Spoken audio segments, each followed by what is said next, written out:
सगळ्यांना ना on the screen बघताना फार गोड वाटतं ते फरहान, 3 इडियट मधला फरहान ज्याला फोटोग्राफर व्हायचं होतं, तो तिथे बघायला बरा वाटतो. आपल्या घरात आला तो फरहान तर फार क्लेश होईल. तो जितका कमी होईल लोकांच्या घरामध्ये की नाही आहे हा पण फरहान आहे, माझ्याकडे पण फरहान आहे आणि त्याला पण फोटोग्राफी करायचं, वाईल्ड लाईफ फोटोग्राफी करायचंय, त्याला करू देत ते, असं जर आपल्याला थोडंसं करता आलं तर खऱ्या अर्थानं आपण बदलत आहोत आणि खऱ्या अर्थानं शिक्षणाच्या नवीन वाटेवर आपण चाललो असं म्हणून. पालकांच्या मनावर, पालकांच्या सिस्टीम राबवणाऱ्यांच्या पण काही प्रमाणामध्ये आणि पालकांमुळे विद्यार्थ्यांच्या पण मनावर एक जो पगडा आहे पारंपरिक शिक्षणाचा, पारंपरिक ज्ञानशाखांचा, आणि ते मिळवलंच पाहिजे.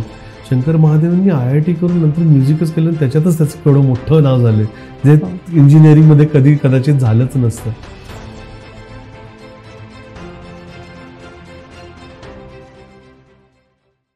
नवीन शिक्षण प्रणाली असेल किंवा शिक्षण विषयक इतर प्रश्न असतील, आपण अशा वेळी एक वेगवेगळी उत्तरं शोधत राहतो. campusdekho.ai हा प्लॅटफॉर्म तुम्हाला अशा सगळ्या प्रश्नांची उत्तरं देणार आहे. आमचा हा प्लॅटफॉर्म तुम्हाला शिक्षण विषयक नव्हे तर ॲडमिशन विषयी असेल किंवा शिक्षण विषयक कुठल्याही तुमच्या प्रश्नांना असेल, तुम्हाला या प्लॅटफॉर्मवर उत्तरं मिळतील. नवीन शिक्षण प्रणाली अर्थात NEP बद्दल आज आपण माहिती घेणार आहोत. याविषयी माहिती देण्यासाठी आज आपल्याकडे आले आहेत सुनील कालेकर सर. सरांचा या क्षेत्रातला अनुभव खूप मोठा आहे. नवीन शिक्षण पद्धतीबद्दल सर आपल्याला माहिती देतीलच. 2020मध्ये नवीन शिक्षण प्रणाली अंमलात आली आणि त्याची अंमलबजावणी आता हळूहळू सुरू होतीये. भारतानं विकसनशीलकडून विकसित देश या प्रगतीकडे जाताना या प्रणालीची अंमलबजावणी करायचं असं ठरलं. आज या भागात आपण जाणून घेणार आहोत नवीन शिक्षण प्रणालीबद्दल. म्हणूनच आपण आजच्या मुलाखतीचा विषय ठेवलाय हायर एज्युकेशनसाठी नवीन शिक्षण प्रणाली. राष्ट्रीय शिक्षण धोरण अर्थात NEP आणि हायर एज्युकेशन याच्याबद्दल आपण आज इथे माहिती घेणार आहोत. ही माहिती देण्यासाठी कालेकर सर इथे उपस्थित आहेत. सर नमस्कार. नमस्कार. आपण आज न्यू एज्युकेशन पॉलिसीबद्दल बोलूया. तर आपण सुरुवातच अशी करू की न्यू एज्युकेशन पॉलिसीची हायर एज्युकेशनसाठीची प्रमुख उद्दिष्ट काय आहेत आणि NEP भारतातील हायर एज्युकेशनच्या संकल्पनेला कसा आकार देते. सुरुवातीला मला सांगावं वाटेल की पहिल्यांदाचे जे शिक्षण होतं, आधीचं जे शिक्षण होतं आणि आताचं जे शिक्षण आहे याच्यात फरक पडणार, खूप फरक पडणार. NEP 2020 तो फरक पडणार आहे. स्टुडंट ऑटोनॉमी कुणाला दिली. आता स्टुडंट ऑटोनॉमी म्हणजे नक्की काय आपण ते समजून विद्यार्थ्याला सायन्स, आर्ट्स, कॉमर्स अशा डिसिप्लिन्स मध्ये शिकावं लागायचं. आता NEP 2020 multi disciplinary, inter disciplinary आणि ट्रान्स डिसिप्लिनरी या कॉन्सेप्ट घेऊन आलेले. ज्या रिजिड वॉल्स होत्या, भिंती बांधल्या होत्या, आपण आर्ट्स, सायन्स, कॉमर्स ज्या भिंती बांधल्या त्या आता हळूहळू डिझॉल्व्ह होणार आहे. आपण विद्यार्थ्यांना अशी ऑटोनॉमी देणार आहोत की विद्यार्थी त्याला पाहिजे त्या किंवा त्याला आवडीच्या कोर्सेसमध्ये त्याला हवे त्या विषयांचा अंतर्भाव करून तो त्याचं शिक्षण घेऊ शकतो. जेव्हा विद्यार्थी फिजिक्स शिकत होता तेव्हा फक्त फिजिक्समधल्याच वेगवेगळ्या विषयांच्या किंवा ब्रांचेसच्या साठी तो ऑप्ट करत होता. आता नवीन पॉलिसीनुसार फिजिक्स बरोबरच त्याला इतर विषय सुद्धा घेता येतील. तर इतर विषय म्हणजे काय असणार आहेत, तर नवीन पॉलिसीनुसार एक कोर सब्जेक्ट असेल. कोर सब्जेक्ट म्हणजे तो त्याचा मुख्य विषय ज्याच्याशी संबंधित त्याला डिग्री मिळणार आहे. पण फक्त मग त्याच विषयाचा त्यांनी अभ्यास करायचा का, त्याच विषयात पुढे जायचं का, तर नाही. आपल्याला माहिती आहे एखादा विद्यार्थी असतो त्याला त्या विषयाबरोबरच इतर अनेक विषयांबद्दल पण रस असतो, गोडी असते. मग त्या विषयांमध्ये त्यांनी प्रावीण्य मिळवायचंच नाही का, त्याचे क्रेडिट्स त्यांना मिळवायचेच नाही का त्यांनी, किंवा त्याच्यात त्यांनी काही शिकायचं नाही का, स्किल्स घ्यायचे नाही का, तर तसं नाही. चॉईस देणार आहे की त्याला हवे ते, it will be like a buffet, की त्याला हवे तर त्यांनी पिकअप करावेत. He can choose and select any subject of his choice. आता दोन्ही बाजूनी असणार आहे. इथे इन्स्टिट्यूशनचा पण रोल असणार आहे आणि स्टुडंट्सचा पण रोल असणार आहे. हे पहिलं वेगळं म्हणता येईल. दुसरं एक क्रेडिट सिस्टम किंवा क्रेडिट ट्रान्सफर सिस्टम. आता त्याच्याऐवजी क्रेडिट्स येणार आहेत. आता क्रेडिट म्हणजे काय ही पण संकल्पना आपण नीट समजून घेऊयात. क्रेडिट्स म्हणजे काय, तर एका क्रेडिटसाठी विद्यार्थ्यांनी किती तास काम करायचंय. आता ते काम म्हणजे काय, पूर्वीच्या पॅराडिममध्ये, पूर्वीच्या पद्धतीमध्ये लेक्चर्स ऐकायची असं होतं किंवा परीक्षा द्यायची असं होतं. आता तसं राहणार नाहीये. एका क्रेडिटसाठी समजा विद्यापीठ ठरवेल की एका क्रेडिटसाठी 15 तास विद्यार्थ्यांनी काम करायचंय. त्यापैकी 5 तास त्यांनी लेक्चर्स अटेंड करावीत, 2 तास त्यांनी फील्डवर्क करावं, 3 तास त्यांनी कम्युनिटी सर्व्हिस करावी. त्या विषयाला काम त्या विद्यार्थ्यानं केलं की ही विल बी अवॉर्डेड और ही विल बी गेनिंग क्रेडिट्स. जे पारंपरिक शिक्षणामध्ये होतं की अकॅडमिक सब्जेक्ट्स आणि व्होकेशनल सब्जेक्ट्स, म्हणजे अकॅडमिक सब्जेक्ट केले की अकॅडमिक विषय घेतले की मग त्यांना नोकऱ्या मिळत नाहीत वगैरे असं काही. तर आता तसं राहणार नाहीये. ही जी बाउंड्री आहे मग किंवा आपण जे कंपार्टमेंटलायझेशन केलंय की हे अकॅडमिक सब्जेक्ट आणि हे व्होकेशनल सब्जेक्ट्स हे आता डिझॉल्व्ह होणार आहे. कोणत्याही कोर्समध्ये या दोघांची सांगड घातलेली असेल, या दोघांचा ब्लेंड केलेला असेल आणि त्यामुळे विद्यार्थ्याला त्याचा कोर सब्जेक्ट बरोबरच काही स्किल ओरिएंटेड कोर्सेस, काही vocational courses, value added courses हे सुद्धा त्याला त्याच्याबरोबरच, आणि म्हणून त्याची डिग्री प्युअरली त्याच विषयातली ॲज सच न राहता त्याला भावी जीवनामध्ये कुठलं तरी व्होकेशन घ्यायला, कुठला तरी व्यवसाय करायला, प्रोफेशन उपयुक्त ठरणारी अशी त्याची डिग्री असेल. IKS Indian knowledge system, IKS आपलं भारतीय संस्कृती काय बोलते, काय सांगितलेलं आहे हे पण शिकेल. त्यामुळे IKSचा कॉम्पोनंट पण महत्त्वाचा ठरणार आहे. जेव्हा विद्यापीठ किंवा एखादी इन्स्टिट्यूशन, ऑटोनॉमस इन्स्टिट्यूशन स्वतःचे कोर्सेस डिझाईन करताना किंवा युनिव्हर्सिटी कोर्सेस डिझाईन करताना या सगळ्या विषयांचा अंतर्भाव करून, या सगळ्या विषयांचं एकत्रीकरण करून विषय किंवा कोर्सेस दिले जाणार आहेत.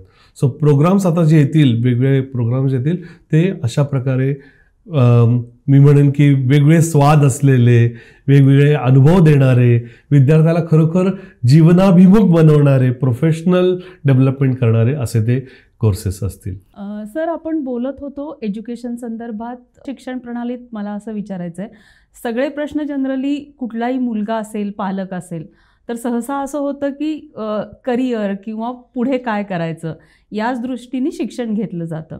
तर नव्या या एज्युकेशन पॉलिसीमध्ये आपण विद्यार्थ्यांना नक्की काय फायदे होणार आहेत? डिग्री त्यांना काय शिक्षण वेगळं मिळेल किंवा स्किलवर जास्त शिक्षण मिळणार आहे का? BAचा अभ्यासक्रमच बदलणार आहे, BA, BCom किंवा इंजिनिअरिंग याचा अभ्यास बदलणार आहे? नेमक्या ढोबळमानाने काय गोष्टी होणार आहेत हा विषय पोचलेला नाही. अगदी बरोबर. तर असे काही आपल्याला फायदे सांगता येतील का की हो सगळी सिस्टीम बदलेल, अभ्यासक्रम बदलेल, असं काय काय होईल? फायदे म्हणण्यापेक्षा आपल्याला स्ट्रक्चरच समजून घ्यावं लागेल. आधी कुठलाही डिग्री प्रोग्राम, जनरली इंजिनिअरिंग सोडलं तर मोस्टली सगळे डिग्री प्रोग्राम हे 3 वर्षाचे डिग्री प्रोग्राम्स होते. इंजिनिअरिंग आणि लॉ माझ्या मते 4 वर्षाचे डिग्री प्रोग्राम होते. आता जे बदल झालेले त्यानुसार 12वी नंतर पहिल्या वर्षी जेव्हा हायर एज्युकेशनला विद्यार्थी जाईल तेव्हा तो 1 वर्ष पूर्ण केल्यानंतर त्याला काही क्रेडिट्स मिळतील. 40 क्रेडिट्स आपण धरून चालूयात, युजली ढोबळमानानं म्हणतात तसं. सर, आपण एक उदाहरणादाखल जर क्रेडिट कसे मिळतील, एक मुलगा BA करतोय असं जर का धरलं तर कशा पद्धतीनं हे सांगता येईल? त्याच्यानी जास्त क्लॅरिटी करेक्ट. तर एक विद्यार्थी 12वी नंतर आर्ट्सला, BA लिबरल आर्ट्सला समजा घेतो प्रवेश, आणि पहिल्या वर्षी तो जेव्हा शिकत असणार तेव्हा त्याला वेगवेगळे कोर्सेस ऑफर केले जातील. त्या कोर्सेसमध्ये त्याला कोर कोर्सेस किंवा मेजर कोर्सेस असे मिळतील काही, जे त्याचे मुख्य विषय असतील अभ्यासाचे, आणि त्या मेजर कोर्सेस बरोबरच काही मायनर कोर्सेस पण असतील जे त्या मुख्य अभ्यासाच्या विषयाला पोषक असेच असतील, आणि त्याबरोबर जनरल इलेक्टिव्स पण असतील. Electives the student can elect, तो चूज करू शकेल असे इलेक्टिव्स असतील, ओपन कोर्सेस असतील, काही स्किल ओरिएंटेड कोर्स असतील आणि काही व्होकेशनल कोर्सेस असतील. या सगळ्याचा अंतर्भाव एका वर्षामध्ये असेल, आणि आता वेगवेगळी विद्यापीठं वेगवेगळ्या प्रकारे ठरतील. आपण समजून घ्या की पहिल्या वर्षी त्याला 40 क्रेडिट्स मिळवायचे, तर 40 क्रेडिटसाठी त्यांनी काम करायचं आहे. या 40 पैकी काही क्रेडिट्स हे कोर सब्जेक्ट किंवा मेजर सब्जेक्टसाठी असतील, काही मायनरसाठी असतील, काही स्किलसाठी असतील, असे ते क्रेडिट्स डिस्ट्रीब्यूट केलेले असतील, वाटलेले असतील. आणि तो जेव्हा या सगळ्याचं काम करतो तेव्हा पहिल्या वर्षी साधारणपणे एका क्रेडिटला 15 तास काम करायचं आहे असं समजून 15 तास त्यांनी काम केलं एका क्रेडिटसाठी. अशा प्रकारे 40 क्रेडिट, त्या 40 क्रेडिटसाठी ज्या ज्या ॲक्टिव्हिटीज सांगितल्या त्या सगळ्या केल्या आणि त्याच्यानंतर त्याला एका क्रेडिटचे 25 मार्क मिळाले. मार्क लगेच कळतात आपल्याला, पूर्वी जसे मार्क मिळाले तसे 25 मार्क मिळाले. असं त्याचं एक एक क्रेडिटचं काम पूर्ण होत जाईल. वर्षभर तो 40 क्रेडिटचं काम करेल आणि जेव्हा पहिल्या वर्षी नवीन सिस्टमनुसार जेव्हा तो 40 क्रेडिटचं काम करेल तेव्हा he will be awarded certificate. मी परत एकदा, हे क्रेडिट जे घ्यायचे आहेत तर हे कशा पद्धतीनं मिळवायचे आहेत? क्रेडिट कसे मिळवायचे? त्या युनिव्हर्सिटीने जसं ठरवलं असेल की या कोर्ससाठी एवढे क्रेडिट तुम्हाला मिळवायचे आहेत ना, तर एवढे लेक्चर्स तुम्ही अटेंड करा, एवढ्या असाइनमेंट्स तुम्ही करा, हे एवढं प्रॅक्टिकल काम करा, एवढं कम्युनिटीचं काम करा, तुम्ही काही वेगवेगळे प्रोजेक्ट्स असतील, काही हँड्स ऑन ॲक्टिव्हिटी असतील त्या करा. ह्या सगळ्या केल्या की तुम्हाला एक क्रेडिट मिळेल असं त्यांचं स्टिप्युलेट केलेलं असेल की एका क्रेडिटसाठी एवढं एवढं तुम्ही काम. इंटरनल मार्क्स तुम्ही जसं म्हणता बरोबर. आता हातात आहेत विद्यार्थ्यांनी, ते मिळवायचेत. मी काम करतोय, त्यांनी दाखवायचंय मी हे काम करतोय बघा, माझं हे सगळं काम झालेलं आहे आणि आता मला क्रेडिट हवं आहे. तर it will be no more mercy of a teacher. ह्यांनी काम करून मार्क मिळवायचे आहेत. 1 वर्ष जेव्हा विद्यार्थी काम करेल तेव्हा त्याला सर्टिफिकेट मिळेल आणि ही विल बी एलिजिबल. तो आता सेकंड इयरला जाईल. सेकंड इयरला गेला की पुन्हा त्यांनी 40 क्रेडिटचं काम करायचं आहे आणि या 40 क्रेडिटचं काम केल्यानंतर ही will be awarded a diploma. मग अशी म्हणून मी तुम्हाला थांबवलं की आपण डिप्लोमा रिवाईज करू. 2 वर्षाचं करिक्युलम, पहिल्या वर्षी करिक्युलम कम्प्लीट केलं त्याला सर्टिफिकेट मिळणार. मग त्याला वाटलं ही विल एक्झिट की आता नाही बाबा मला नाही करायचा कोर्स, ही विल एक्झिट. आणि जे 2 वर्षानंतर त्याला वाटलं आता माझं आहे परत, आता माझे सगळं सौखी सुविधा मिळत आहेत, मला करायचे. He will come for the second year. Now he will do second year. आता 2रं वर्षाचं काम केल्यावर त्याला मिळेल डिप्लोमा. 3रं वर्षाचं काम केल्यानंतर त्याला प्लेन डिग्री मिळेल. He will get say BA he degree त्याला मिळेल. आत्तापर्यंत 3 वर्षाचा जो कोर्स होता तो झालाय 4 वर्षाचा. आता त्याला 4थ्या वर्षी पण जायचं आहे. ग्रॅज्युएशनसाठीच, अंडर ग्रॅज्युएट कोर्स ज्याला आपण म्हणतो, ग्रॅज्युएशनसाठी 4थ्या वर्षी पण जायचं आहे. आता 40 120 क्रेडिट मिळवलेले आहेत, पण त्याला डिग्री पण मिळेल, BA ही डिग्री मिळाली. आता जेव्हा तो BA 4th इयरला जाईल he will get BA honours आणि त्यांनी 160 क्रेडिट्स असेल, he will get BA honours. आणि असा BA ऑनर्स विद्यार्थी त्यांनी जर तेच BA ऑनर्स बाय रिसर्च केलं, BA ऑनर्स बाय रिसर्च केलं तर BA नंतरच किंवा ग्रॅज्युएशन नंतरच तो PhDला पण जाऊ शकेल. BA ऑनर्स झालेला आहे तर तो 1 वर्षाचं पोस्ट ग्रॅज्युएशन करू शकेल. पण मग डिप्लोमा कोर्सेस आता बंदच होतील का या नव्या एज्युकेशन पॉलिसीमध्ये? नाही, डिप्लोमा आहेच ना, पण 2 वर्षानंतर डिप्लोमा दिला. आता बरेच जण डिप्लोमा कोर्सेस करणार आहोत. ह्या ज्या बाउंड्रीज आहेत ना त्या आता धुसर होणार आहेत की हा अकॅडमिक कोर्स आणि हा वोकेशनल कोर्स असं राहणार नाहीये. डिप्लोमा हा सगळ्यांसाठी ऍप्लिकेबल असेल. आता 2 वर्षाचा कोर्स केला, 4 वर्षाचा डिग्री प्रोग्राम आहे, 2 वर्ष तुम्ही केलं की तुम्हाला डिप्लोमा मिळणार. 3 वर्ष केले की प्लेन डिग्री मिळणार, 4 वर्ष केले की ऑनर्सची डिग्री मिळणार. आणि हा ऑनर्सची डिग्रीचं ब्युटी काय की ऑनर्सची डिग्री करत असताना लास्ट इयरला विद्यार्थ्याला इंटर्नशिप, त्याला फील्ड स्टडीज असतील आणि त्याच्यातून त्याला जास्त व्यवसायाभिमुख म्हणतो तसं ज्ञान मिळणार आहे, प्रत्यक्ष कृतीनी ज्ञान मिळणार आहे. आणि हा जो BA ऑनर्सचा विद्यार्थी आहे ना, त्यांनी ते जर बाय रिसर्च केलं, BA विथ रिसर्च, 4 वर्षाचं BA विथ रिसर्च केलं त्यांनी, तर त्याला डायरेक्टली PhDला सुद्धा ऍडमिशन मिळेल. पूर्वीची सगळी सिस्टम होती ना, BA केलं की MA करायचं, MA केलं की MPhil करायचं, MPhil केलं की मग PhDला जायचं. हे सगळं आता बंद होऊन MPhil ही डिग्रीज बंद होणार. बेसिकली BA नंतर BA त्यांनी रिसर्च केलं तर बरं का, 4 वर्षाचं पोस्ट ग्रॅज्युएशन ही करण्याची गरज नाही लागणार. पण पोस्ट ग्रॅज्युएशन पण करता येईल. असं नाही की पोस्ट ग्रॅज्युएशन बंदच झालं असं पण नाही. जर तुम्ही 3 वर्षाची डिग्री केली तर तुम्ही 2 वर्षाचं पोस्ट ग्रॅज्युएशन करू शकता किंवा 4 वर्षाची डिग्री केली तर 1च वर्षाचं पोस्ट ग्रॅज्युएशन तुम्हाला करावं लागेल. Combined course. Very nicely put. असं तुम्हाला क्लबिंग करता येईल. म्हणजे जे शिक्षक पडत होता ना विद्यार्थ्याचा, तो आपण आता बंद करायचा किंवा दूर सारायचा विचार करतो. मल्टिपल एंट्री आणि मल्टिपल एक्झिट असे शब्द त्यांनी वापरलेले आहेत. मल्टिपल एंट्री आणि मल्टिपल एक्झिट काय आहे? The beauty of this system is, एक त्याला वाटतं की आता या विशेषतः मुली असतात किंवा पहिल्या फर्स्ट इयर नंतर लग्न झालं, काय करू मी, किंवा शिफ्ट झाले, बरेच काही शिक्षण कंटिन्यू करता येत नाही. आणि मग त्यावेळी मग 1 वर्षाचं मग ते वाया गेलं का, नाही, वाया नाही गेले. 40 क्रेडिट मिळाले तुला, ते 40 क्रेडिट्स तुझ्या अकॅडमिक बँकमध्ये जमा होणार आहे. Multiple entry. मग परत तुला नंतर कधीतरी पाहिजे पण तेव्हा. मग ते पुन्हा कधी वापरायचे आहेत आणि कशासाठी त्याचा उपयोग होणार आहे? तुम्ही जो सुरुवातीचा प्रश्न विचारला होता ना, तेव्हा तुम्ही हायलाइट्स काय किंवा याचे मुख्य मुद्दे काय, फायदा काय, तर लाईफ लॉंग लर्निंग. आतापर्यंत आपण फक्त हायपोथेटिकली खरं म्हणजे ती टर्म समजून घेतली, लाईफ लॉंग लर्निंग, पाहिजे तेव्हा शिका. आता खरोखर विद्यार्थी लाईफ लॉंग लर्निंग करता येणार आहे. सगळे फॉर्च्युनेट नसतात की 4 वर्ष सलग मला शिकायला मिळालं किंवा 5 वर्ष सलग शिकायला मिळालं. आजकाल विद्यार्थ्यांची पण टेंडन्सी तशी राहिली नाही, त्यांना पटकन जॉब्स पाहिजेत. मग जॉब सुरू केल्यानंतर परत वाटतं की नाही मला घ्यायचंय, मग ती आपण संधी देणारच नाही आहोत का? आता तरी आपण ती थांबवलेली कुठेतरी. या नवीन धोरणाने ही संधी उपलब्ध करून दिलेली आहे, मल्टिपल एंट्री आणि मल्टिपल एक्झिटनी. विद्यार्थी केंद्रित म्हणजे काय, हेच आहे ना शेवटी, की विद्यार्थ्याला जेव्हा शिकायचंय तेव्हा शिकू देत, जेव्हा त्याला पुन्हा शिक्षण द्यायचंय तेव्हा त्याला पुन्हा शिक्षण देऊ देत, की जेव्हा त्याला वाटतं की मला नाही, आता मला जायचं, मला काहीतरी वेगळा अभ्यास करायचा आहे, प्रत्यक्ष कृती करायची, करू देत. पण सर मग असं मल्टिपल करता येईल? म्हणजे मला जर समजा BA मी 1 वर्ष केलं आणि मला BSc करायचं आहे, कारण तुम्ही सुरुवातीला कुठलेही विषय घेऊ शकू, कोणत्याही स्किलचं शिक्षण घेऊ शकू, तर असे वेगवेगळे. याच्याबद्दलची क्लॅरिटी अजूनही सिस्टीम मध्येच आलेली नाहीये. पण जेव्हा आपण वेगवेगळ्या विषयांचा अंतर्भाव म्हणतोय, मी आता BA आणि BSc असं आपण धरून चालूया, तर BA करत असताना समजा माझा मेजर इंग्लिश होता आणि माझे वोकेशनल स्किल बेस्ड वगैरे बाकीचे सब्जेक्ट होते, which are also offered in BSc course. मग ते क्रेडिट्स मला तिकडे वापरताय. आणि मग BSc करत असताना तिथे तुम्हाला केमिस्ट्रीमध्ये करायचं ना मेजर, मग मला मेजर केमिस्ट्रीचे नव्यानं क्रेडिट्स मात्र घ्यावे लागतील.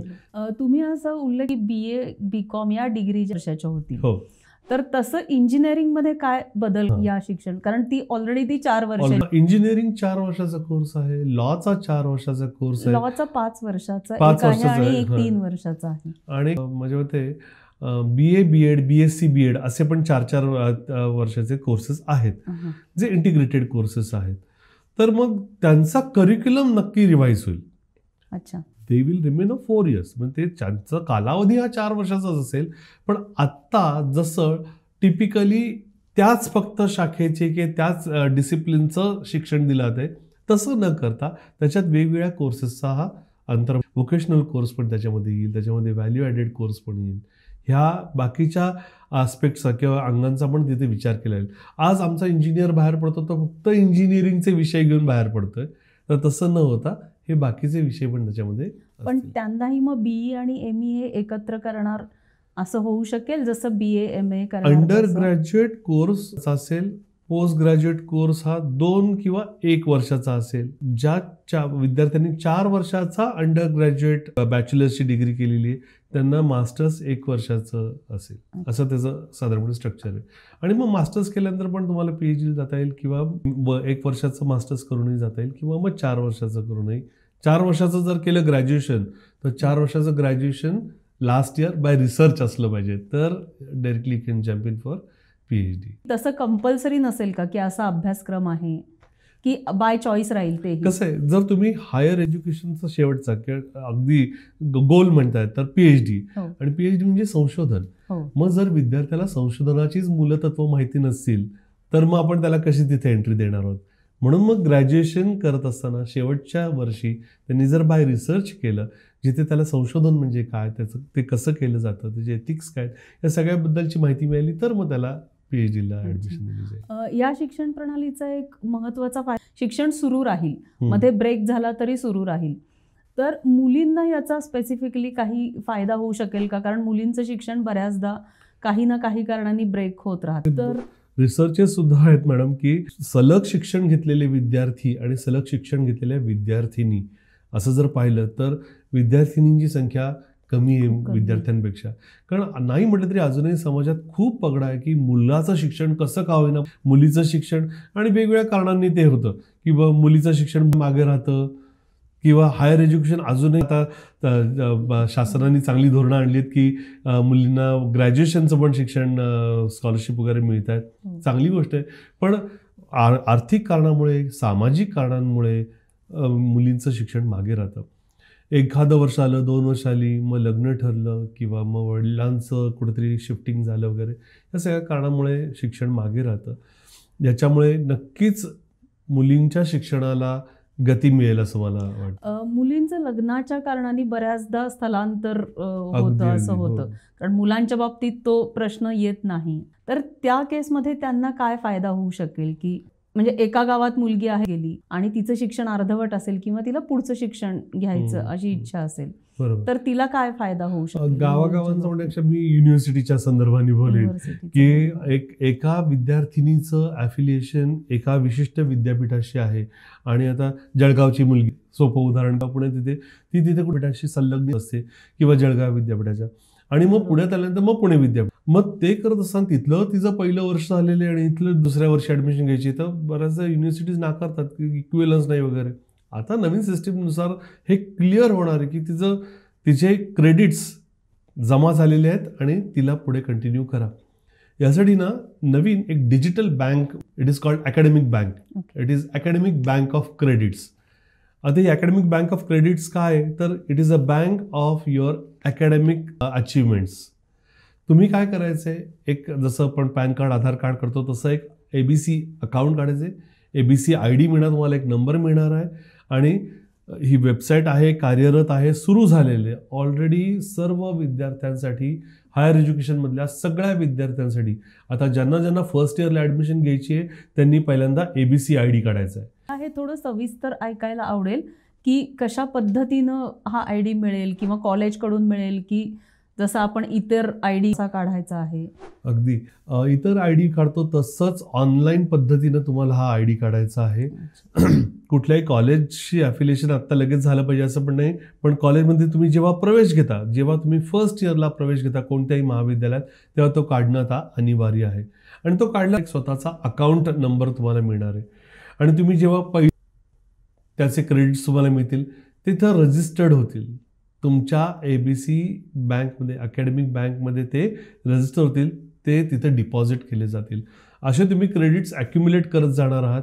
हळूहळू सगळी विद्यापीठं भारतातली, पॅन इंडिया, फक्त महाराष्ट्र, भारतातली सगळी विद्यापीठं आता त्याच्यावर येतील आणि त्याच्यावर प्रत्येक विद्यार्थ्याचं एक युनिक अकाउंट असणार आहे. त्याचं क्रेडिट्स इथं जमा झालेले असणार आहे. हा कितवीचा विद्यार्थी असेल? हा 12वी पास झालेला. अच्छा. हा 12वी पास झालेला आणि ज्यांना FY ला महाविद्यालयामध्ये कुठल्याही हायर एज्युकेशन इन्स्टिट्यूशनमध्ये ॲडमिशन घेतली आहे असा विद्यार्थी असेल. पण मग आता जी फर्स्ट इयर, सेकंड इयर आहेत किंवा थर्ड इयर आहेत, ज्यांची पदवी पूर्ण नाही झाली, तर त्यांच्यासाठी असा ID नाही. त्यांना पण आता काढायला सांगितलेलं आहे, त्यांनाही काढायला सांगितलेलं आहे. आपल्याकडे आता नॅशनल एज्युकेशन पॉलिसीनुसार अभ्यासक्रम सुरू झालेले नाहीत, पण तरी सुद्धा त्यांना ABC ID काढायला सांगितलेलं आहे. अच्छा.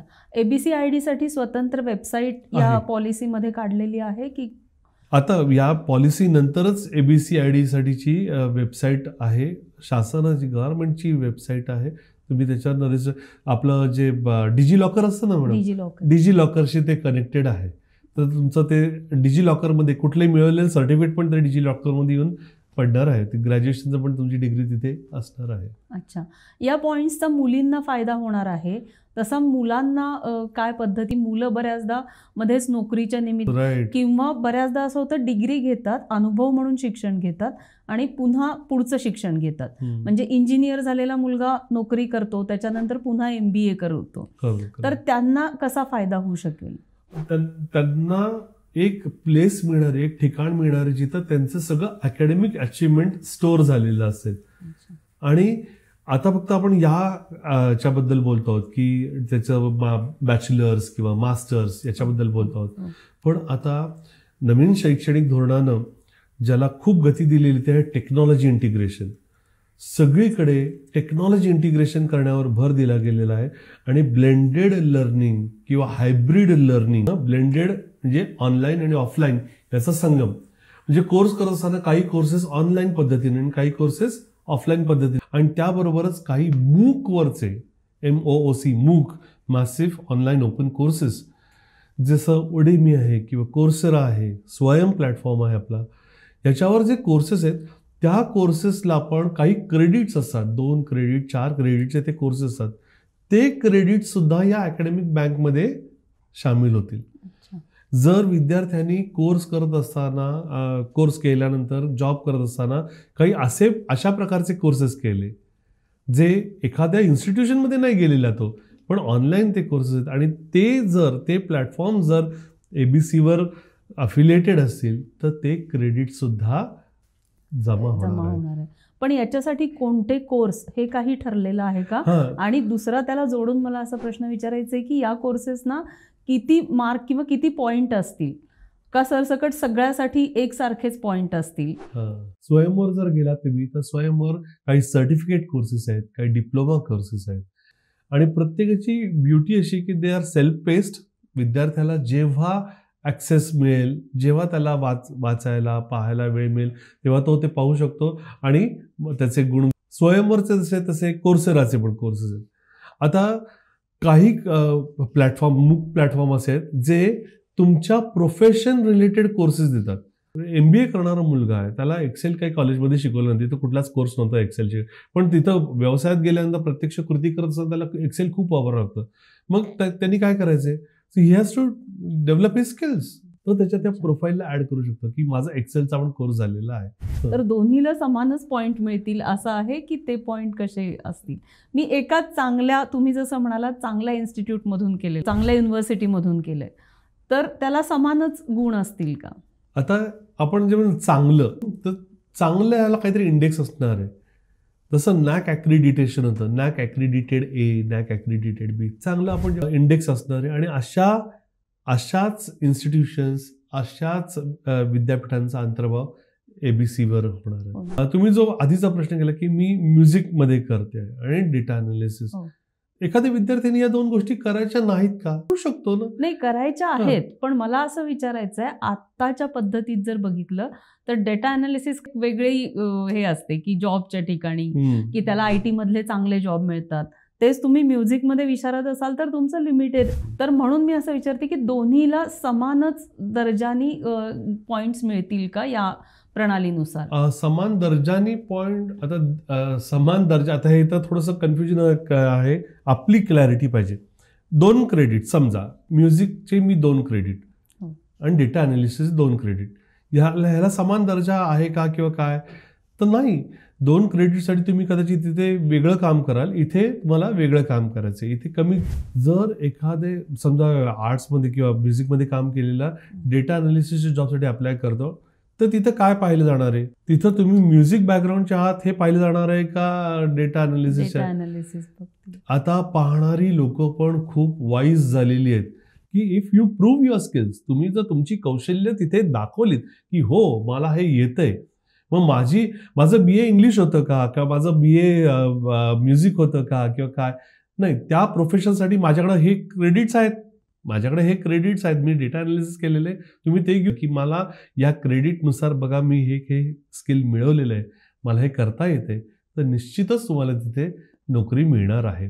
पण अजून एक याच्यामध्ये असं आहे की हा एक मुलांचा एक वर्ग आहे जो अशा कोर्सेसची माहिती घेतो किंवा कोर्सेस करतो, सिन्सिअर असतो थोडक्यात. पण एक वर्ग असाही आहे की त्या मुलाला काहीच नाही, मला फक्त अकॅडमिक जे कंपल्सरी दिलेलं आहे, म्हणजे काय लहान मुलाला एवढा होमवर्क दिलाय त्याच्या पलीकडे जाऊन तो नाही करणार, त्याला नाही त्या वयात इंटरेस्ट वाटत. तर त्या मुलांनी मग काय करायचं की त्यांना पॉइंट्स मग मिळणारच नाहीत का? काय होणार आहे? This is higher education. हे उच्च शिक्षण आहे. आणि उच्च शिक्षणात learner responsibility, learner accountability, learner involvement ही सगळ्यात महत्त्वाची आहे. इथे विद्यार्थ्यानं हे मला करायचं आहे, जायचं आहे, मला काहीतरी मिळवायचं आहे, गॉन ऑफ द डेज की ते आता दिवस गेले की आम्ही पुश करत राहू तुम्हाला, जा शिका आणि एवढं दिलं एवढं तरी करा बाबांनो. नाही, आता विद्यार्थ्यांनी स्वतः अकाउंटेबिलिटी घ्यायची की नाही मला हे शिकायचं, मला हे करायचं आहे. त्यांना हे सगळे कोर्सेस सर्च करायचे आहेत, त्यातनं निवड करायची आहे. Who will be responsible for learning? It is the learner. It is not the system. It is not the parents. आता विद्यार्थ्यानं ही रिस्पॉन्सिबिलिटी घ्यायची की मला हे शिकायचं आहे, मला ह्याच्यात करिअर करायचं आहे, त्याला आवडतंय काय, आणि आपल्याला किती विषयांची निवड करता येत होती? फार स्कोप नव्हता. ग्रॅज्युएशन का BSc ग्रॅज्युएशन करत असताना PCBZ, मग मला बायोलॉजी नकोय, मग जॉग्राफी घे. जॉग्राफी नको, जिओलॉजी घे. जिओलॉजी नकोय, नाही मग तुला ह्याच्यातलंच काहीतरी घ्यायचंय. आता हे जे ना तुला काय घे, ही लिस्ट एंडलेस होणार आहे आणि आहे ऑलरेडी. खरं म्हणजे मुलाला सांगितलं तुला पाहिजे तो विषय घे बाबा, हे तुझं मेजर मायनर झाले ना, हे तुझं महत्वाचं, हे कोर आहे, हे झालंय इलेक्टिव्ह. तो म्हणाल अहो पण मला ना बासरी वाजवायची, त्याचा इलेक्टिव्ह करायचा आहे. कर की बाबा, मग द्या कोर्स. मला टीचर आहे का आपल्याकडे? नाही, जा त्या अमुक इन्स्टिट्यूशनमध्ये जा, गाईड करू आपण, मेंटरिंग करू. जा अमुक इन्स्टिट्यूशनमध्ये जा, तिथं असा कोर्स आहे, तो 2 क्रेडिटचा कोर्स कम्प्लीट कर, तुझं इलेक्टिव्हचे मार्क्स नाही म्हणायचे, क्रेडिट्स तुला मिळतील. त्यामुळं मग विद्यार्थ्याची जबाबदारी खूप वाढणार आहे. आता आपल्याला असं वाटतंय की हा फार सगळं छान पिक्चर आहे आणि असं तसंच होईल का, किंवा सगळं गुडी कदाचित ड्रॉपआउटचं प्रमाण वाढू शकेल. काय सांगते, मला नाही शिकायचं म्हणता. मला दुसरा धोका असाही दिसतो की अजूनही मुलांना BE व्हायलाच हवंय, त्याच्या पुढे मुलांना काय MBA व्हायलाच हवंय, किंवा हे जे असतं MBBS करायलाच हवंय, हे अजूनही पालकांचं कंपल्शन असतं. तुम्ही जसं म्हणालात मगाशी की नाही आता हायर एज्युकेशनला कंपल्सरी शिक्षण घ्यायलाच हवं, तर पुन्हा पालकांचं बर्डन मुलांवरचं वाढेल का, की नाही हे तुला एवढे पॉईंट्स तुला मिळवायलाच हवेत, किंवा तू आता लहान मुलांनाही आपण वेगवेगळ्या क्लासेसनं दिवसभर बरेच पालक घालतात, तर ते खूप वाढेल का, की नाही तुला आता म्युझिकमधून पण मिळणार आहेत किंवा दुसऱ्या कुठल्याही स्किलमधून तुला मिळणार आहेत, तर तू हेही पॉईंट्स मिळवायचेत. असा तोटा नाही का वाटत आहे? या तोटा म्हणण्यापेक्षा ना मी म्हणेल धोकाच आहे हा. पालकांच्या मनावर, पालकांच्या सिस्टीम राबवणाऱ्यांच्या पण काही प्रमाणामध्ये, आणि पालकांमुळे विद्यार्थ्यांच्या पण मनावर एक जो पगडा आहे पारंपरिक शिक्षणाचा, पारंपरिक ज्ञानशाखांचा, आणि ते मिळवलंच पाहिजे. शंकर महादेवांनी IIT करून नंतर म्युझिकच केलं, आणि त्याच्यातच त्याचं केवढं मोठं नाव झालं, जे इंजिनिअरिंगमध्ये कदाचित झालंच नसतं. हे आता हळूहळू नाही म्हटलं तरी काही पालकांना कळायला लागलंय. थोडंसं अर्बन एरियाजमध्ये म्हणा किंवा सुशिक्षित पालकांमध्ये म्हणा, हे अवेअरनेस यायला लागले की माझ्या मुलाची जी आवड आहे ती परस्यू करू देत. पण ही आवड किंवा हा विचार अजून तिथून म्हणतात असं प्रपोगेट झालेला नाही. सगळ्या पालकांमध्ये हे अवेअरनेस येणं की ज्या पारंपरिक शाखा आहेत, फार्मसी, इंजिनिअरिंग, मेडिसिन किंवा विशिष्ट ज्ञानशाखेत जाऊन तिथली डिग्री घे म्हणजे पोटापाण्याचं, म्हणजे नोकरी, हा जो आपला जो विचार आहे ना, तो थोडासा बाजूला सारून माझ्या विद्यार्थ्याला नक्की कशात आवड आहे. सगळ्यांना ना ऑन द स्क्रीन बघताना फार गोड वाटतं ते फरहान, 3 इडियट मधला फरहान, ज्याला फोटोग्राफर व्हायचं होतं, तो तिथे बघायला बरा वाटतो. आपल्या घरात आला तो फरहान तर फार क्लेश होईल. तो जितका कमी होईल लोकांच्या घरामध्ये की नाही आहे, हा पण फरहान आहे, माझ्याकडे पण फरहान आहे आणि त्याला पण फोटोग्राफी करायचं आहे, वाईल्ड लाईफ फोटोग्राफी करायचं आहे, त्याला करू देत ते. असं जर आपल्याला थोडंसं करता आलं तर खऱ्या अर्थानं आपण बदलत आहोत आणि खऱ्या अर्थानं शिक्षणाच्या नवीन वाटेवर आपण चाललो आहोत असं म्हणून. नाहीतर मग पुन्हा आपण तेच जुनं तू ना हेच विषय घे, मग एवढे असतील इलेक्टिव्ह. पॉलिसी ही याला मदत करते का? पॉलिसीनी अपॉर्च्युनिटी तरी क्रिएट केलेली, पॉलिसीनी ही संधी उपलब्ध करून दिलेली आहे की विद्यार्थ्यांनी काही स्किल ओरिएंटेड कोर्स करावेत, काही व्होकेशनल कोर्स करावेत, व्हॅल्यू ॲडेड कोर्स करावेत. होलिस्टिक डेव्हलपमेंट आपण ज्याला म्हणतो, होलिस्टिक डेव्हलपमेंट हा शब्द इतका सहज सगळेजण वापरतात, ज्याचं प्रत्यक्ष अंमलबजावणीत काहीच होत नाही. मॅथमॅटिक्स, सायन्स, हिस्ट्री, जॉग्राफी शिकवलं म्हणजे होलिस्टिक डेव्हलपमेंट झाली का? होलिस्टिक डेव्हलपमेंट इतका रूढार्थाने सहज वापरला तो शब्द, तो आपण नीट समजू. विद्यार्थ्याला किंवा तो जो लर्नर त्याला काय काय करता आलं पाहिजे, त्याला जे करायला आवडतं, त्याला बिया पेरायच्या, झाडं उगवायची, त्याला एखादा नट पण आवडता आला पाहिजे, बरोबर, त्याला योगा करता आला पाहिजे, त्याला एखादा खेळ खेळायचा आहे तो पण खेळता आला पाहिजे. त्याला शिक्षण हे फक्त पुस्तकी शिक्षण किंवा विशिष्ट कोर्सेस, मॅथमॅटिक्स शिकलं, फिजिक्स शिकलं, इंग्लिश शिकलं म्हणजे शिक्षण झालं, ही जी संकल्पना आहे, हा जो विचार आहे ना, तो थोडासा दूर सारून किंवा बाजूला सारून योगाचं पण शिक्षण, खेळाचं पण शिक्षण, संगीतात, त्या विद्यार्थ्याच्या जेवढी आहेत, त्या विद्यार्थ्यामध्ये जे पोटेन्शियल्स आहेत, त्या सगळ्याचं शिक्षण एकत्रित खरं म्हणजे प्रयत्न आहे. तुम्ही आता नवीन एज्युकेशन पॉलिसीचे जे फायदे सांगितलेत, तर त्याच्यावरून एकूण असं वाटतं की तुम्ही मगाचपासून मुलाखतीच्या सुरुवातीपासून जर बघितलं तर तुम्ही स्वाद किंवा बुफे असे शब्द वापरताय. तर ही जर पॉलिसी तुमच्या काळात असती, तुम्ही शिक्षण घेत होता त्या काळात, तर तुम्ही नक्की चांगले कुक झाला असता. नक्कीच. काय सांगू तुम्हाला ना, मी चांगला कुक पण झालो असतो, चांगलं गायलो सुद्धा असतो. आता जितकं गातो त्याच्यापेक्षा खूप चांगलं गायलो पण असतो. होलिस्टिक अप्रोच मध्ये अपेक्षित. सर, याचा मूळ उद्देश जर स्किल डेव्हलपमेंट किंवा रोजगार निर्मिती असा आहे या नवीन प्रणालीचा, तर नक्की NEP कसं प्रोत्साहन देते स्किल डेव्हलपमेंटला किंवा रोजगार निर्मितीला? अगदी बरोबर आहे. कसं आहे, स्किल डेव्हलपमेंट, स्किल्स, कौशल्य कधी विकसित होतात मॅडम? जेव्हा ती व्यक्ती त्या क्षेत्रामधलं प्रत्यक्ष काम करते, कृती करते तेव्हा. आता मला समजा एक्सेल स्किल्स शिकायच्या आहेत किंवा मला सोनाराच्या काही स्किल्स शिकायच्या आहेत, तर मी पुस्तकात वाचून त्या स्किल्स शिकू शकेन का? की असं असं असं असं करा, अशा प्रकारे. मला तिथं त्या सोनाराच्या दुकानात जाऊन कशी झळाळी दिली जाते, किती टेम्परेचर लागतं, कशा प्रकारे त्या वस्तू, तिथंच शिकायचं आहे. स्किल्स या प्रत्यक्ष कृती करून शिकायच्या असतात. पूर्वी जे 3 वर्षाच्या डिग्री प्रोग्राम्स झालं होतं की स्किल्स नसायच्या, तो स्किलसेट नसायचा जो त्याला प्रत्यक्ष त्या व्यवहारात म्हणा किंवा त्या व्यवसायात म्हणा वापरायचा आहे. आता या 4 वर्षाच्या कोर्समध्ये जेव्हा शेवटच्या वर्षी मे बी कदाचित ती 7वी सेमिस्टर असेल किंवा 8वी सेमिस्टर असेल, एखाद्या सेमिस्टरला जेव्हा विद्यार्थ्याला सांगितलं जाणार की तू जा, ही इंडस्ट्री तुझी, ही तुझ्या आवडीची इंडस्ट्री, जिथे तुला फ्युचरमध्ये काम करायचे, तिथे काय काय केलं जातं, किती तास उभं राहावं लागतं, किती कसं बोलावं लागतं, कसं लोकांना हाताळावं लागतं, ही वस्तू, हे तिथं जाऊन शिकायचं आहे. इंटर्नशिप प्रोग्राम सगळ्या कोर्सेसचा हा एक अविभाज्य भाग असणार आहे.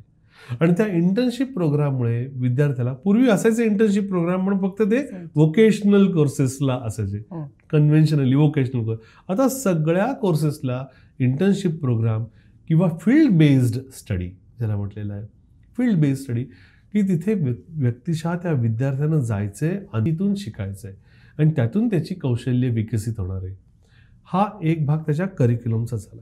प्लस त्याच्या जोडीनंच SEC स्किल एन्हान्समेंट कोर्सेस हा कॉम्पोनंट पण देण्यात. आता SEC किंवा स्किल एन्हान्समेंट कोर्स म्हणजे काय, तर तुम्ही जो काही मेजर सब्जेक्ट किंवा मायनर सब्जेक्ट घेतलेला आहे त्याला अनुसरून इंडस्ट्रीला ज्या स्किल्स हव्या आहेत तुमच्यामध्ये, त्या स्किल्स तुम्ही मिळवा, त्या स्किल्स तुम्ही प्राप्त करा, त्याच्यासाठीचे क्रेडिट्स मिळवा. आणि मग त्याच्यासाठी बघायला सांगितल्याप्रमाणे मग तुम्ही शकता किंवा दुसऱ्या कुठल्या युनिव्हर्सिटीमध्ये किंवा कॉलेजमध्ये तो कोर्स चालू असेल तर तिथे जाऊन करू शकता. बेसिकली काय, तुम्हाला तुमच्या कौशल्यांचं विकसन करायचं आहे, जे पुढे जाऊन तुम्हाला तुमचा व्यवसाय करत असताना तो विशिष्ट क्षेत्रामध्ये उपयुक्त ठरणार. या पॉलिसीनुसार अकॅडमिक किंवा ज्याला पुस्तकी शिक्षण म्हणतो किंवा अभ्यासक्रम ठरलेला असतो, तर त्याला आणि स्किल डेव्हलपमेंटला समान वेटेज दिलंय की जास्त स्किल डेव्हलपमेंटला दिलंय? काय समान, इट इज अ ब्लेंड, समान वेटेज आहे. असे जे स्किल आहेत ते अकॅडमिकच्या जोडीनं वापरायची एक तसे काही अभ्यासक्रम डिझाईन होत आहेत काही काही इन्स्टिट्यूटमध्ये किंवा युनिव्हर्सिटीमध्ये. जसं एखाद्याला आता म्युझिक थेरपी येते, तर आरोग्यासाठी म्युझिक थेरपी वापरली जाते. तर एखाद्या मुलाला किंवा मुलीला म्युझिकची आवड असेल आणि साईड बाय साईड MBBS किंवा अशा डिग्री घेतल्या, तर असे कोर्सेस या प्रणालीत डिझाईन करू दिले जातील की युनिव्हर्सिटी असे स्वतंत्र डिझाईन करू शकते? युनिव्हर्सिटीजनी आता पुढाकार घ्यायचा आहे. युनिव्हर्सिटीजनी पुढाकार घ्यायचा आहे आणि हा पुढाकार नुसता स्वतःच युनिव्हर्सिटीने घेऊन चालणार नाहीये. तर व्हॉट माय इंडस्ट्री नीड्स, माझ्या पुढे जाऊन विद्यार्थ्याला जिथे काम करायचं आहे, ज्यांच्या त्यांना काय कोणत्या कौशल्यांची गरज आहे, त्यांना कशाची गरज आहे, याचा विचार आता विद्यापीठांना करावा लागणार आहे. कोर्स डिझाईन करताना, कुठलाही कोर्स डिझाईन करताना तो जास्त इंडस्ट्री ओरिएंटेड कसा असेल, मग तिथे कदाचित इंडस्ट्रीकडनं डिमांड येईल की आम्हाला असं, आणि ते आपल्याला अंतर्भूत करावं लागेल. आणि ते 1 वर्षांनी, 2 वर्षांनी, 5 वर्षांनी ते बदलावं सुद्धा लागेल आपल्याला, कारण इंडस्ट्री बदलते सतत. प्रिंटिंग टेक्नॉलॉजी तुम्ही पाहिलं असेल, तर प्रिंटिंग टेक्नॉलॉजी किती झपाट्यानं बदललेली आहे. म्हणजे ती झेरॉक्स मिळणं फार अवघड होतं. आता घराघरात झेरॉक्स, म्हणजे अगदी प्रिंटरबरोबरच झेरॉक्स पण उपलब्ध आहे. आणि मग प्रिंटिंग, 3D प्रिंटिंग आणि काय कितीतरी त्याच्यात विकसित झालेलं आहे. फील्ड आणि त्यामुळे मग अभ्यासक्रम पण तसाच झपाट्याने विकसित, तेच कोर्सेस खरं म्हणजे डिमांडमध्ये असतील आणि जे विद्यार्थ्याला पुढे जाऊन अशी नोकरी किंवा असा व्यवसाय मिळवायला मदत करते. आपण सर याला आधुनिक प्रणाली असं आत्ता म्हणतोय. मूळ ही शिक्षण प्रणाली जेव्हा सुरू झाली किंवा जेव्हा काढायचं ठरलं तर याचं असं सांगितलं जातं की भारत हा विकसित भारत म्हणून आता डेव्हलप होतोय, तर त्या प्रणालीचं डिझाईन केलेलं आहे. तर विकसित भारत हा साहजिकच डिजिटलशी जोडलेला असेल किंवा आपण डिजिटल इंडिया म्हणतो. आता सगळ्या कन्सेप्ट ह्या डिजिटल भोवती फिरतात. तर ही जी नवीन डिजिटल सगळी साधनं किंवा टेक्नॉलॉजी याचा समावेश या शिक्षण प्रणालीत किती आहे आणि या शिक्षण प्रणालीला डिजिटल युगाशी कसं जोडलंय? नॅशनल एज्युकेशन पॉलिसी 2020चे जे महत्त्वाचे हायलाइट्स किंवा फोकस आहेत त्यापैकी टेक्नॉलॉजी इंटिग्रेशन. मला टेक्नॉलॉजी आवडत म्हणून मी वापरणार नाही असं आता कुणालाच म्हणता येणार नाही. कारण आपल्या आता दैनंदिन जीवनातच इतका टेक्नॉलॉजीचा वापर सगळेच करायला लागलेले आहेत. मग शिक्षणात का नाही? शिक्षणात सुद्धा सगळ्याच प्राथमिक पासून उच्च शिक्षणापर्यंत सगळ्याच स्तरावर तंत्रज्ञानाचा वापर करावा हे याच्यावर फोकस दिलेला आहे. आपल्याला ऑनलाईन सिस्टीम पण तितक्याच सहजतेनं स्वीकारली पाहिजे. युनिव्हर्सिटीचे सगळे फॉर्म्स हायर एज्युकेशनच्या बाबतीत बोलते त्यामुळे युनिव्हर्सिटीचा एक्झाम्पल होतो. सगळे फॉर्म्स म्हणजे ॲडमिशनचा फॉर्म पण विद्यार्थी मोबाईलवर भरतो, एक्झामिनेशनचा फॉर्म मोबाईलवर भरतो, कॉन्व्होकेशनचा फॉर्म पण मोबाईलवर भरतो. मोबाईल इतका सगळ्यांकडे असल्यामुळे सखा झालेला आहे सगळ्यांचा, त्याच्याद्वारे शिक्षण घेणं अगदीच सहज सोपं झालेलं आहे. त्यामुळे टेक्नॉलॉजी इंटिग्रेशन मस्ट असणारे होणारच आहे ते. आता सगळ्या प्रक्रिया टीचिंग लर्निंग तर आहेच आहे, या सगळ्या प्रक्रियांमध्ये आता टेक्नॉलॉजीचा वापर अनिवार्य ठरणार आहे. जर म्हणजे NEPचा की याचे फायदे जर बघितले तर आपल्याला शिक्षण ब्रेक होणार नाही, पुन्हा शिकायला मिळेल, दुसऱ्या युनिव्हर्सिटीमध्ये जाऊन शिकता येईल, स्किल डेव्हलपमेंटच्या गोष्टी शिकता येतील, टेक्नॉलॉजी गोष्टी शिकता येतील. या सगळ्याची अंमलबजावणी चांगल्या पद्धतीनं व्हावी याच्यासाठी काय तुम्ही उपाय सुचवाल? म्हणजे सगळ्यांसाठी अगदी कळीचा प्रश्न विचारला जर का मॅडम. या सगळ्याच्या अंमलबजावणीसाठी शब्द आहे अंमलबजावणी. Policies are always good. खूप अभ्यास करून पॉलिसी मेकर्स पॉलिसी करतात. ह्याच्या अगोदर कोठारी कमिशन होतं, त्याच्या आधी मुदलियार कमिशन होतं. त्या परिस्थितीमध्ये भारतामध्ये कसं शिक्षण द्यायचं आहे, कशावर फोकस ठेवायचं आहे, कुणाला जास्त महत्त्व द्यायचं आहे, हे संशोधनातून ठरत असतं हे सगळं. आणि पॉलिसी अतिशय सुंदर पद्धतीनं आता जेव्हा ती इम्प्लिमेंटेशन लेवलला जाते, आता प्रत्यक्ष आपल्याला म्हणते बरं काय मी, कारण बऱ्याच म्हणतात विद्यापीठ आणेल, युनिव्हर्सिटी आणेल, शासन आणेल असं आपल्याला वाटतं. नाही, ती आपल्याला सगळ्यांना मिळून कृतीत आणायची आहे. आणि जेव्हा आपण ही कृतीत आणणार आहोत तेव्हा ही पॉलिसी पहिल्यांदा समजून घेणं. हे जे छोटे छोटे प्रयत्न आहेत की आता आपण बोलतोय, चर्चा करतोय, या चर्चेतनं मला पण काही गोष्टी कदाचित नव्यानं उमगत आहेत की अरे आपण हे पण करू शकतो का. अशा चर्चा होणं, पालकांमध्ये चर्चा होणं, शिक्षकांमध्ये चर्चा होणं, विद्यापीठ स्तरावर चर्चा होणं, लोकांचं हे गिव्ह अँड टेक जे आहे विचारांचं, याच्यावर विचारमंथन होणं. आणि मग ह्याचं जेव्हा आपण प्रत्यक्ष कृतीत रूपांतर करू, जसं सिलेबस तयार करायचं आहे तेव्हा मग खरं VOC आलाय का त्याच्यात, AEC आलाय का त्याच्यात, हे कळलं पाहिजे. हे तयार करणाऱ्यांना पण का आपण इंटर्नशिप घालतो आहोत, का तसं म्हणायचं नाही पण old wine in new bottle देणार आहोत, काय करणार आहोत आपण, जुनाच अभ्यासक्रम नाही परत तसंच चला 4 वर्षात करू असं करणार आहोत का. तसं न करता जेव्हा आपण सगळेच प्रत्येक stakeholder, policy maker to stakeholder, सगळ्यांनीच आपण वापर करतात किंवा उपभोक्ता, आपली पण तेवढीच जबाबदारी म्हणायची, बरोबर. तर या सगळ्यांनी, या सगळ्या सहभागी व्यक्तींनी, शासनापासून त्या विद्यार्थ्यापर्यंत सगळ्यांनी प्रश्न विचारले पाहिजेत, त्याची उत्तरं सगळ्यांनी मिळून शोधली पाहिजेत. आणि मग त्याच्यातून जो परिपाक होईल, त्याच्यातून जे इम्प्लिमेंटेशन होईल ते खऱ्या अर्थानं या पॉलिसीचं साधन किंवा फलित असेल असं मला वाटतं. सर, प्रश्न तर खूप आहेत, पण एक असं होतं, कुठलीही गोष्ट बदल जेव्हा असतो तेव्हा तो स्वीकारणं कुणालाही जड जातं. कारण एका सिस्टीममधनं जायची सवय झालेली असते आणि तीच आपण फॉलो करत राहतो. आणि बदल म्हटलं मी नाही करणार, त्याला करू देत, असं ते प्रत्येकाच्या बाबतीत होतं. ही शिक्षण प्रणाली अंमलबजावणी करताना असं आपण जे म्हणालो, तर या बाजूनं बोललो की ते सिलेबस ठरवतो, काही सिस्टीम ठरवून देतील, युनिव्हर्सिटीजना काही रूल्स असतील सगळं. पण ज्याचं मुख्य याचा की शिकणारा विद्यार्थी, तर त्या विद्यार्थ्यानं आणि त्याच्या पालकांनी हे बदल कसे, त्या बदलांशी जुळवून कसं घ्यायचंय, बदलांशी जुळवून कसं घ्यायचंय, बदलांना सामोरं कसं जायचंय, हा मानसिकतेचा प्रश्न आहे. आणि कुठलेही बदल असेल, जेव्हा लेक केलं ते सासर पण अवघडच वाटत असतं, पण नंतर त्या बिचाऱ्या लेकीमुळे सगळं सासर बदलून जातच. तर आता हे बदल हे अनिवार्य आहेत. चेंजेस आर इनएव्हिटेबल आणि ते होत राहणार आहेत. जितकी ओपन आहेत ना, तितके कदाचित पालक नाही आहेत. मुलं खूप ऑब्झर्वंट आहेत. मी पाहतो मुलांना ना, तर मुलं हे बदल समजून घ्यायला तयार आहेत. त्यांना हे बदल होत आहेत हे दिसतंय. ग्लोबली काय फरक पडतोय, काय चेंज होतंय ते पण त्यांना कळतंय. त्यांच्यासमोर खूप सोर्सेस आहेत. वाचनाचे सोर्सेस आहेत. आपण असं म्हणू की ते मीडियाला आहारी गेलेत वगैरे, तसं अगदीच खोटं आहे असं नाही, पण ते हे पण या पण गोष्टी करतायत. ते वाचतायत सुद्धा, ते इतर लोकांना पाहतायत सुद्धा आणि त्यांना पण हे होणारे बदल काय आहेत, कसे आहेत हे कळतंय. तर विद्यार्थ्यांपासून सुरुवात करूयात आपण. विद्यार्थी बघा, हे सगळे माझे पुढची पिढी जी आहे, विद्यार्थ्यांची जी पिढी आहे, ती ह्या बदलांना सामोरं जाईल. खरं actually they are the change makers. तेच खरं बदल घडून आणतील.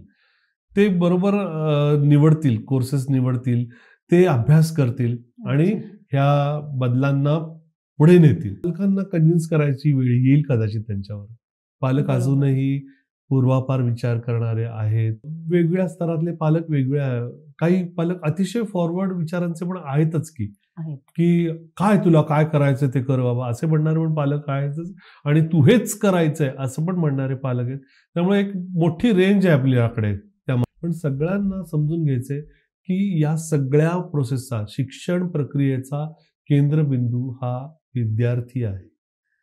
आणि मग त्या विद्यार्थ्यासाठी, त्या विद्यार्थ्याला जे हवंय, पूर्वी वाक्य वाचलं होतं विद्यार्थ्याचं, असं बोलताना की टीचरला म्हणतो की teacher, if I can't learn the way you teach, will you teach me the way I learn. तर आजचा जो विद्यार्थी म्हणेल की मला शिकायचं आहे ते मला शिकवू द्या. नाही, त्याच्या मागे असेल त्यातून रोजगार निर्मिती आहे का, तर त्याला या पॉलिसीनं त्या दृष्टीनं काही प्लॅनिंग केलंय का. प्रत्येक गोष्ट रोजगाराशी, कारण पालकांना तीच भीती असते की आपला मुलगा मुलगी जे काही आहे ते व्यवस्थित सेटल व्हावं.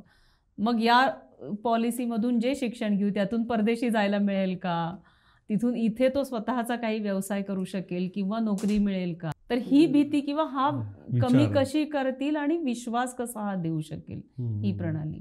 नाही, या गोष्टीला हेच उत्तर असतं असं नाही. आता कुठली तरी वेगळी पॉलिसी येईल, कुणीतरी येईल आणि मला कुठेतरी चांगल्या ठिकाणी नेऊन ठेवेल असं तर होणार नाहीच आहे.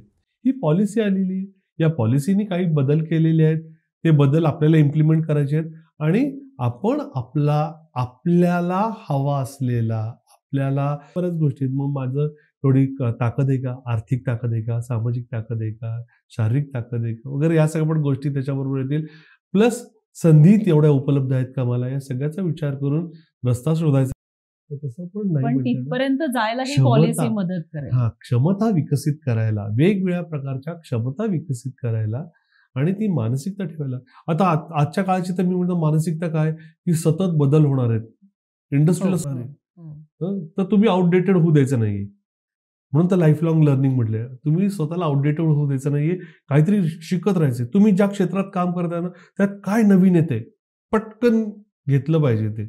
आणि ते जर नाही घेतलं तर तुम्ही प्रवाहाच्या बाहेर जाणार आहात. सर, आता इतक्यात सतत तर ही पॉलिसी किती वर्षांचा पुढचा काळ समोर धरलेला असतो. इम्प्लिमेंट करायच्या दृष्टिकोनातून म्हटलं, इम्प्लिमेंट असं नाही म्हणत, डिझाईन करतानाच. म्हणजे आजचं सिलेबस उद्या चालत नाही अशी आत्ताची परिस्थिती. तर जेव्हा पॉलिसी आपण ठरवतो तर तेव्हा पुढच्या 30 वर्षानंतरही ही पॉलिसी चालेल, 25 वर्षानंतरही चालेल, असा काही एक काळ जे बनवतात त्यांच्यासमोर असतो का. मी उदाहरण देता नेहमी 6886 NEP असं मी बोलत असतो. 68 ला एक पॉलिसी झाली भारतीय शिक्षण प्रणालीमध्ये, आमूलाग्र किंवा मोठा बदल घडून आणणारी 68 ला एक पॉलिसी झाली. 86ला पॉलिसी आली. करिक्युलम डिझाईन करायचं किंवा रिफ्रेम करायचं हे काम सतत चालू राहतं. आणि करिक्युलम 2000 आम्ही CBSE शिकवायचो तेव्हा करिक्युलम 2000 म्हणायचो. तर नॅशनल करिक्युलम फ्रेमवर्क तयार करण्यात आले 2000 मध्ये. आता 2025 मध्ये 2025 मध्ये आपण तर आता ही पॉलिसी आलेली आहे. अशी वर्ष आणि हा कालखंड आता माझ्या मते ना हळूहळू कमी कमी होत जाईल. कारण 68 to 86 आणि 86 पण नंतर ना त्याचे कार्यवाही अंमलबजावणी वगैरे वगैरे करत करत किती कालावधी गेला हे 2000 आणि आता 2025 पर्यंत 86 to 25 बघा ना, खूप मोठा काळ, खूप मोठा काळ आहे. आणि हा कालावधी जितका कमी असेल जितकं लवकर आपण हे रिवाइज करत राहू, रिफ्रेम युनिव्हर्सिटीज, प्रायव्हेट युनिव्हर्सिटीज या अशा वेगवेगळे करिक्युलम डिझाईन करत असतात. पॉलिसी हे उत्तर नाही मी म्हणेन, किंवा पॉलिसीचा कालावधी किती असेल हे पण आपण करू, पण तो कमीत कमी असणार आहे. ठीक आहे सर, आपण आता असं म्हणू की या पॉलिसी बरोबर आव्हान आहेत त्याची आणि त्याच्याबरोबर जुळवून घ्यायचं आहे असं न म्हणता आपल्याला जे हवं ते मिळणार आहे, हवं तसं शिक्षण घेणार आहे, अशा पॉझिटिव्ह मिनिंगनं आपण त्याच्याकडे बघूया. अगदी असा सकारात्मक दृष्टिकोन ठेवला तर खरोखर विद्यार्थ्याला काहीतरी भविष्यामध्ये जाऊन चांगलं शिक्षण आणि समाजामध्ये आपल्याला बडेगा इंडिया असं म्हणू शकतो. राष्ट्रीय शैक्षणिक धोरण 2020 याच्याबद्दल आपण आज सविस्तर माहिती घेतली. या निमित्ताने आपल्याला एज्युकेशनमध्ये नवीन स्टेप्स कशा घ्यायच्या आहेत, जर शिक्षणात गॅप पडला तर पुढे शिक्षण कसं घेता येणार आहे, स्किल डेव्हलपमेंटविषयी काय शिकू शकतो आपण, त्याची मार्किंग सिस्टीम कशी असेल, नवीन एज्युकेशन पॉलिसीमधले अनेक बारकावे सरांनी आज उलगडून दाखवले. अजूनही या पॉलिसीबद्दल तुमच्या मनात अनेक प्रश्न असतील, आम्हालाही असे काही प्रश्न तुम्ही कळवा, त्याची आम्ही सविस्तर उत्तरं तुम्हाला देऊ. अशाच माहितीपूर्ण व्हिडिओसाठी आमच्या YouTube चॅनेलला सबस्क्राईब करा आणि हा व्हिडिओ शेअर करायलाही विसरू नका.